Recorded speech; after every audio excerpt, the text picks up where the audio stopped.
Okay. Ngani tawag na sipatos. Pero sa mo adi ni sipatos, bend-air ni. Ngani bayi.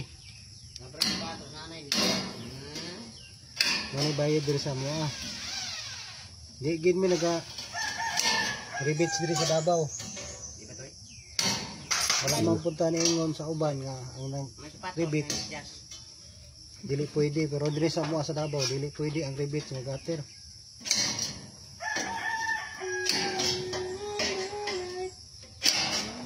Mani bayi dire. Laki bayi man ang gutter. Praktikal nga pag-istorya. Laki ba igina na siya no? Ang imong gamay, media or 1/4 per 1/4 gamay na po kaayo. Ano na imong kanto dire? Davao area ni wala gyud mag-rivets diri ka mo Og istrikto ang tagiya pusilon ta.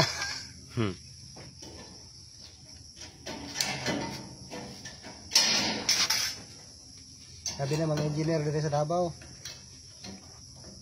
Dili uso ng rivets mamulak. Puti-puti ng gutter. Mga bay. Ana ra pagkanto uban sim basic ra daw. Kung latiro ka, ako din naging ko master. Ituluan na gid ko sa akong mga amigo. La Jerry Lusong, Boboy Lusong, Michael Sorinio, Jubo. Sila uyong muna ako makauban ng latiro diri sa Davao. Mo ni kanto bay. Kanto na mo ni bay. Mo ni lakan sa laki. Mo ni bend-air. Ingon nila kuan kanang sapatos sa Manila dili ni sapatos magoy nayabag na tani.